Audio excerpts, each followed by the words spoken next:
স্থানীয় ৰাগ মহোৎসৱ ভাগ এখন ঐতিহ্যমণ্ডিত বিশ্বনাথ ঘাট সাৰ্বজনীন ৰাগ মহোৎসৱ ভাগৰ কিছু দৃশ্যাংশ মোৰ ভিডিঅ'টোৰ জৰিয়তে দেখুৱাব চেষ্টা কৰিম।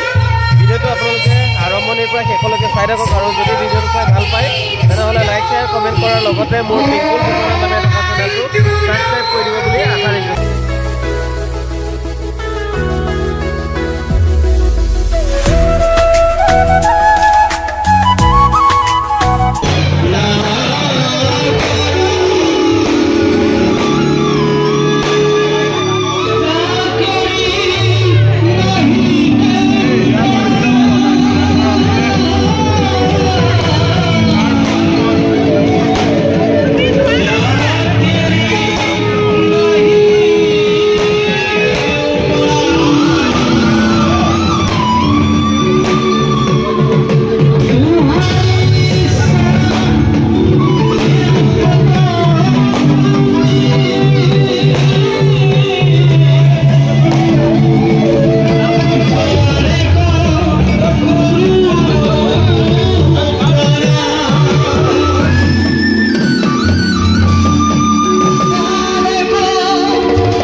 এই দুইগৰাকী মহিলা হয়, মহিলা এইফালে বৰমা হয় আৰু এইফালে মা বাইদেউ হয়। দুইগৰাকী মহিলা কংসৰ দুধ হ'ব। আপোনাৰ নামটো কি কৈ দিয়ক? এইফালে মা বাইদেউ আৰু এইফালে আমাৰ বৰমা বিনমালা বিনমালা বৰমা। চাওক কি ধুনীয়াকৈ মেকআপ কৰিছে আৰু বছৰৰ মানে এটা দিনে আহে এনেকুৱা আনন্দ কৰা এটা ফূৰ্তি কৰাৰ মুহূৰ্ত আৰু দুটৰ অভিনয়ত তেখেতসকলে ওলাব আৰু এখেতে গোপী ওলোৱাৰ মুহূৰ্তত আপোনালোকক মই ভিডিঅ'ৰ জৰিয়তে দেখুৱাব চেষ্টা কৰিম। আৰু কংসৰ আমাৰ গাঁৱৰে দাদা এজনে লৈছে এইফালে। কি ভাও লৈছা? মোহিনী। নামটো কি আছিলে কৈ দিয়া? হে মুনু ৰাভা। মুনু ৰাভাই মোহিনীৰ ভাওত অভিনয় কৰিব। আপোনালোকক মোৰ ভিডিঅ'ৰ জৰিয়তে যিমান পাৰোঁ দেখুৱাব চেষ্টা কৰিম। আৰু এইফালে মুনু ৰাভাৰ মাতৃ, আপোনালোকে চাগে দাড়ি চাৰি দেখি গম পোৱা নাই, এখেতৰ মাতৃ হয় মা বাইদেউ হয় আৰু এইফালে বিনমালা বৰমা হয়। বয়স আপোনালোকে মেকআপত থকাৰ কাৰণে হয়তো গম পাব পৰা নাই। 65ৰ এবভ আপোনালোকক হয়তো এখেতৰো বয়স হৈছে, কিন্তু মেকআপত একদম মানে সফল ডেকা হৈ আছে দেখিছে। এইফালে আমাৰ মামীৰ নাতিনীয়েক হয়, বলু ওলাব। মামীৰ নাতিনীয়েক হয়। তোমাৰ নামটো কি আছিলে? স্মিতা। স্মিতাই বলুৰ ভাওত অভিনয় কৰিব আৰু এইফালে স্মিতাৰ মাক বৌ হয় আৰু এইফালে দেউতাক হয়। সেয়া কালীয়া দমনত গৰখীয়া ওলাব আৰু এইফালে আইতাক। বৌৰ মাক হয়। তো মই মোৰ ভিডিঅ'ৰ জৰিয়তে এইফালে তুমি কি ভাও লৈছা? মোহিনী। তোমাৰ নামটো কি আছিলে? অংকিতা। অমৰদাৰ ছোৱালী অংকিতা। যোৱাকালিও নাচিছা তুমি।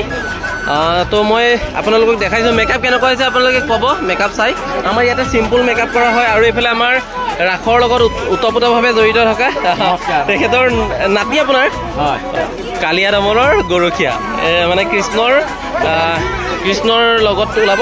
আপোনালোকক মোৰ ভিডিঅ'ৰ জৰিয়তে দেখুৱাম যিমান পাৰোঁ। এইফালে মুনুৰ আভা মেকআপত লাগি আছে। চাওঁ অলপ চাই দিয়কচোন। এইফালে মেকআপত লাগি আছে। এইফালে পুণ্য পুতনা ভাইত অভিনয় কৰিব। মই আপোনালোকক মোৰ ভিডিঅ'ৰ জৰিয়তে দেখাম পুতনাই কেনেকুৱা নৃত্য পৰিৱেশন কৰিব। আপোনালোকক মোৰ ভিডিঅ'ৰ জৰিয়তে দেখুৱাব চেষ্টা কৰিম। যোৱাকালি যিজনে পুতনাৰ ভাওত অভিনয় কৰিছিলে তেখেতৰ কথা গোটেই মানুহে কৈছে বৰ ভাল হৈছে। আজি পুণ্যই অভিনয় কৰিব পুতনাৰ নৃত্যত আৰু আপোনালোকক মোৰ ভিডিঅ'ৰ জৰিয়তে দেখাম। এখেতে মেকআপ কৰি আছে। আপোনাৰ নামটো কৈ দিয়কচোন। অসীম শইকীয়া। গড়াই কিনা আপোনাৰ ঘৰ? লেহুগাঁৱৰ অসীম শইকীয়াই মেকআপ কৰি আছে পুতনাৰ। চাওক মই মোৰ ভিডিঅ'ৰ জৰিয়তে দেখুৱাই আছোঁ। এখন ৰাস মহোৎসৱ উদযাপন কৰাৰ ক্ষেত্ৰত বহু কেইগৰাকী কলা কৌশলী জড়িত হৈ থাকে। বহু চাউণ্ডৰ পৰা ধৰি লাইটৰ পৰা ধৰি বা নৃত্যশিল্পী বাদ্যযন্ত্ৰ সকলোখিনি ইয়াতে জড়িত হৈ থাকে। মই আপোনালোকক মোৰ ভিডিঅ'ৰ জৰিয়তে ইয়াৰ বেকগ্ৰাউণ্ডত যিখিনি দৰ্শকেও মানে দেখা নাপায় মই আপোনালোকক মোৰ ভিডিঅ'ৰ জৰিয়তে ইয়াৰ ভিতৰ চৰা ভাগ দেখুৱাব চেষ্টা কৰিম। আৰু আমাৰ এই ঐতিহ্যমণ্ডিত বিশ্বনাথ ৰাস মহোৎসৱৰ লগত ওতপ্ৰোতভাৱে জড়িত থকা সম্পাদক আৰম্ভণিৰ পৰা শেষলৈকে সকলোকে মানে কামৰ প্ৰতি উৎসাহী জনোৱা এগৰাকী ব্যক্তিক আপোনালোকৰ মাজত মই চিনাকি কৰি দিব বিচাৰিছোঁ। এইগৰাকী হৈছে আমাৰ বিশ্বনাথ ঘাটৰ সকলোৰে পৰিচিত ব্যক্তি বলুদা। আৰু বলুদাই এই ৰাসখনৰ লগত ওতপ্ৰোতভাৱে জড়িত হৈ থাকে। তেখেতে আমাৰ ঐতিহ্যমণ্ডিত বিশ্বনাথ ৰাস মহোৎসৱৰ সম্পাদক হয়। সম্পাদকৰ দায়িত্ব সুন্দৰৰূপে তেখেতে পালন কৰি আহিছে। আপোনাৰ পৰা এই ৰাস মহোৎসৱৰ বিষয়ে অলপ জানি ল'ব বিচাৰিছোঁ। নমস্কাৰ। 49তম আজি বিশ্বনাথ ঘাট সাৰ্বজনীন ৰাস মহোৎসৱৰ দ্বিতীয় নিশা বৰ্তমান নৃত্য নাটিকাসমূহ চলি আছে। ৰাইজৰ বিপুল সঁহাৰি পাইছোঁ, যথেষ্ট সংখ্যক দৰ্শক।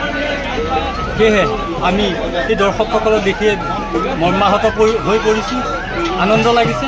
সকলোলৈ ধন্যবাদ জনাইছোঁ। বহুকেইগৰাকী ব্যক্তি আছে, মই সন্মুখত পালে তেখেতসকলকো আপোনালোকৰ মাজত চিনাকি কৰাই দিব চেষ্টা কৰিম। হিৰণ্যদা তেখেতে এই বৃন্দাবনখন সজোৱাৰ ক্ষেত্ৰত একদম গুৰুত্বপূৰ্ণ ভূমিকা গ্ৰহণ কৰিছিলে। মই আপোনালোকৰ মাজত চিনাকি কৰি দিব বিচাৰিছোঁ।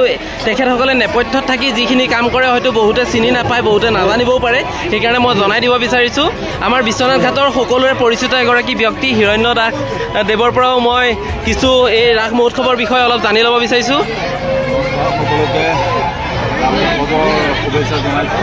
যিহেতু আচলতে মই নহয়, যিহেতু পিংকুলো ইয়াৰ লগত জড়িত, গতিকে বহুত মই পিছতহে, মই খালি লগত থাকোঁ। বাকী কাম কৰা মানুহ বেলেগ থাকে, মোৰ সহযোগ ইমান নাই, বেলেগৰে সহযোগ বেছি আছে। গতিকে যি নহওক গাঁৱৰ ৰাস আমি ভাল কৰিবলৈ চেষ্টা কৰিম, যাতে অনাগত দিনত যিহেতু আমাৰ সোণালী জয়ন্তী বৰ্ষ আহি আছে আৰু যাতে উলহ মালহৰে আমি কৰিব পাৰোঁ সেইটোৱে আশা কৰিছোঁ। গতিকে সকলো অসমবাসীক আমি অনুৰোধ জনাম, আগন্তুক আমাৰ যি সোণালী উৎসৱ আমাৰ 5 দিনীয়া কাৰ্যসূচীৰে বৰ্ণাঢ্য অনুষ্ঠান হ'ব, সকলোকে অনুষ্ঠানত অংশগ্ৰহণ কৰিবৰ কাৰণে আমি এতিয়াই সকলোকে অনুৰোধ জনালোঁ। ধন্যবাদ। আমাৰ ভিতৰতে এইগৰাকী হৈছে কবিন দাস। আৰু কবিন বুলি ক'লে আমাৰ বিশ্বনাথ ঘাটৰ চিনি নোপোৱা ব্যক্তি কোনো নাই, কবিনক সকলোৱে চিনি পায়। তেখেতে একদম কম বয়সৰ পৰা সংস্কৃতিৰ লগত জড়িত থকা এগৰাকী ব্যক্তি। কবিন কিবা ক'বা? আপোনালোকৰ ভাল লাগিব, লগতে আমি আমাৰ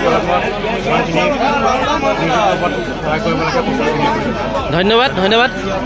আপোনালোকে ৰাস সকলোৱে উপভোগ কৰে, সকলোৱে দেখে, বাহিৰৰ দৃশ্যখিনি সকলোৱে প্ৰত্যক্ষ কৰে, কিন্তু নেপথ্যত যিসকল ব্যক্তিয়ে ইয়াতে জড়িত থাকে তেখেতসকলে হয়তো বহুতে চিনি নাপায়। গতিকে মই মোৰ ভিডিঅ'টোৰ জৰিয়তে যিমান পাৰোঁ নেপথ্যত থকা ব্যক্তিসকলক চিনাকি কৰি দিবৰ কাৰণে চেষ্টা কৰিম।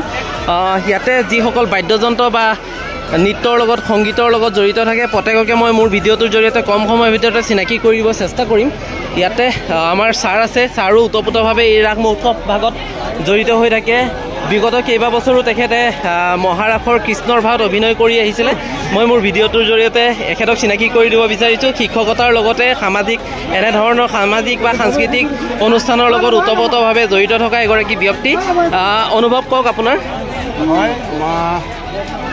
ৰাসখনে আমাৰ মনত এক অনাবিল আনন্দৰ জোৱাৰ তোলে। ৰাস বুলি কোৱাৰ লগে লগে শৰৎকাল সোমোৱাৰ লগে লগে সেই অতীতৰ সেই ডেকাৰ স্মৃতিবোৰ মনলৈ আহে। নিজেও এই বৃন্দাবনত কেইবাবাৰো কৃষ্ণৰ ভাও দিয়াত সৌভাগ্য হৈছিল। তাৰোপৰি সেই কৃষ্ণৰ ভাও বয়স হৈ অহাৰ লগে লগে যেতিয়া আমি নৱপ্ৰজন্মৰ বাবে এৰি দিছিলোঁ, তাৰপিছত লাহে লাহে মই সেই কেলিগোপাল নাটভাগ পৰিচালনাৰ দায়িত্ব লৈছিলোঁ আৰু কেইবাবছৰো কেলিগোপাল নাটৰ গীত মাতবোৰ পৰিৱেশন কৰি পেলাই নিজকে ধন্যবাদ। ধন্যবাদ। ভিতৰতে কিবা এটা মানে আমি সকলোকে তোমালোকৰ চেনেলক মই ধন্যবাদ দিছোঁ। ধন্যবাদ। আমি আচলতে ৰাইজৰ আশীৰ্বাদত আমি ৰাইজৰ কাম কৰি থাকোঁ। পাম নেপাম এইবুলি নহয়, আমাৰ যি প্ৰতিভা আছে আমি আগবাঢ়িব থাকিম। আপোনালোকে আশীৰ্বাদ কৰিলে আমি আগবাঢ়িব পাৰিম। ধন্যবাদ। ধন্যবাদ।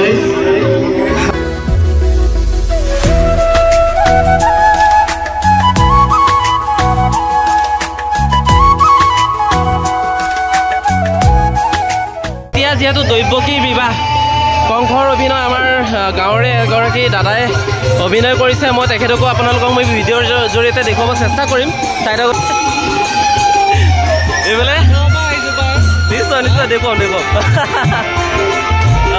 দৈৱকীৰ নৃত্যটো হৈ আছে। মই আপোনালোকক মোৰ ভিডিঅ'ৰ জৰিয়তে যিমান পাৰোঁ সুন্দৰকৈ দৈৱকী বিবাহৰ নৃত্যটো সুন্দৰকৈ দেখুৱাব চেষ্টা কৰিম। চাই থাকক ভিডিঅ'টো সম্পূৰ্ণকৈ।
बंदी कोरी रखा अरे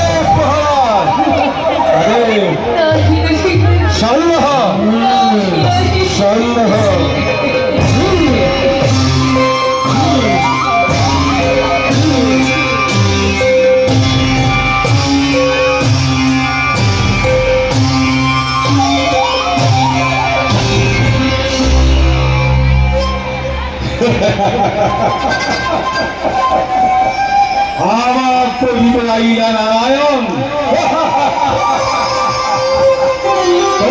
গোপুর ভাই তোমার অন্যায় নাহি নাহি উপযুক হরি ভাই বহু ধরি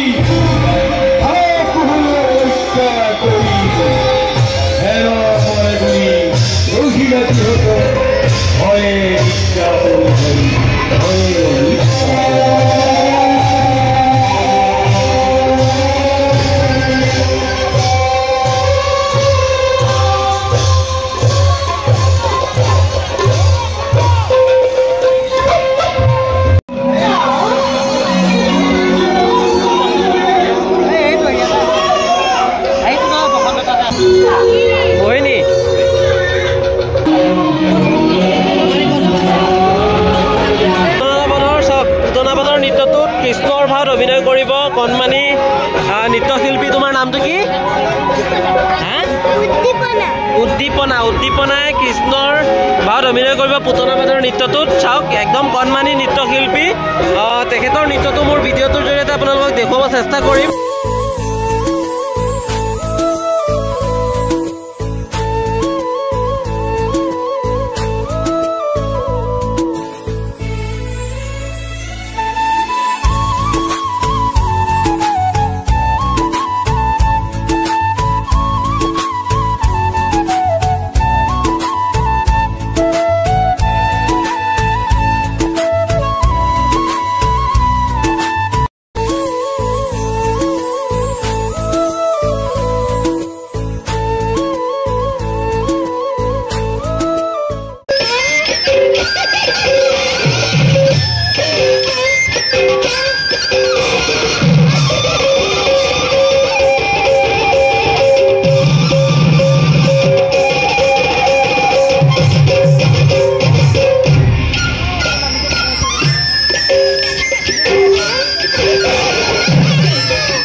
শংখাচুৰ আপোনালোকে মূল কেলিগোপাল নাট ভাগৰ যি শংখাসুৰ এই শংখাসুৰ ভাগত অভিনয় কৰিছে মোৰ বন্ধু দীপাংকৰ আৰু দীপাংকৰে চাওক একদম ড্ৰেছযোৰ চাওক এই আমাৰ মুনীন্দ্ৰ খুৰাই পিন্ধাই দিব এইযোৰ পিন্ধাই দিয়কচোন চাওক পিন্ধাই দিয়াৰ পাছত শংখাসুৰৰ সম্পূৰ্ণ মই লুকছটো আপোনালোকক দেখুৱাব চেষ্টা কৰিছোঁ আৰু এই দিনটোৰ কাৰণে সকলোৱে অপেক্ষা কৰি থাকে বিশ্বনাথ অঞ্চলৰ প্ৰতিগৰাকী ব্যক্তিয়ে অপেক্ষা কৰি থাকে এখেত চৰকাৰী চাকৰি ব্যস্ত আৰু সেই ব্যস্ততাৰ মাজতো আজিৰ এই দিনটো উপভোগ কৰিবৰ কাৰণে আহিছে আৰু শংখাচুৰৰ ড্ৰেছযোৰ আপোনালোকক মই সুন্দৰকৈ ওপৰৰ পৰা একদম তললৈকে ধুনীয়াকৈ দেখাব চেষ্টা কৰিছোঁ চাওক এয়া যিহেতু একদম ড্ৰেছযোৰ পিন্ধাৰ লগে লগে বহুত গৰম উঠে সেইটো কাৰণে টুপিটো পিন্ধা নাই কীৰ্তিটো পিন্ধা নাই যেতিয়া প্ৰৱেশ কৰাৰ আগমুহূৰ্তত পিন্ধিব এই অসুৰ আৰু মই কৃষ্ণকো আপোনালোকক দেখাম আৰু এইগৰাকী হৈছে গোপী মহন্তা এয়া আমাৰ মহন্তা পুৰা সাজি সাজি ওলাইছে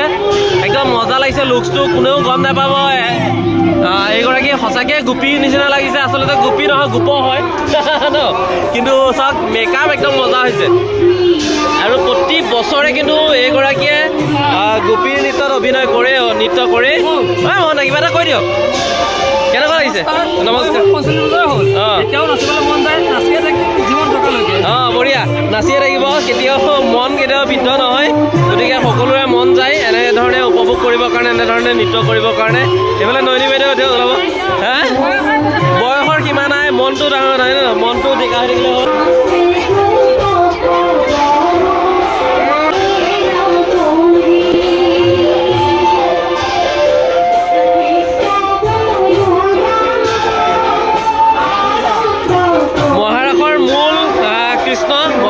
কেলিগোপাল নাট ভাগৰ কৃষ্ণৰ ইতিমধ্যে সাজি কাচি হৈ গৈছে খালি কীৰ্তিটো পিন্ধিব আছে আপোনালোকে বৃন্দাবনৰ মজিয়াত গোপীসকলক দেখা পাব ধুনীয়াকৈ নৃত্য কৰাৰ মুহূৰ্তত মই দেখুৱাম আপোনালোকক চবেই সাজি কাচি একদম ৰেডি হৈ আছে কৃষ্ণক ভুলাবৰ কাৰণে না কৃষ্ণক ভুলাবৰ কাৰণে নহয় জানো কৃষ্ণক ভুলাবৰ কাৰণে সকলো গোপী সাজু হৈ আছে আৰু ধুনীয়াকৈ আৰু এইফালে দীপ্তি গোপী নাচিবা তাৰমানে গোপী নাচিবা বঢ়িয়া চবেই গোপী নাচিবৰ কাৰণে সাজু হৈ আছে মই মোৰ বিশেষকৈ সাজি কাচি আছে গোপী নাচিবৰ কাৰণে প্ৰস্তুত হৈ আছে মই মোৰ ভিডিঅ'টোৰ জৰিয়তে আপোনালোকক দেখাই আছোঁ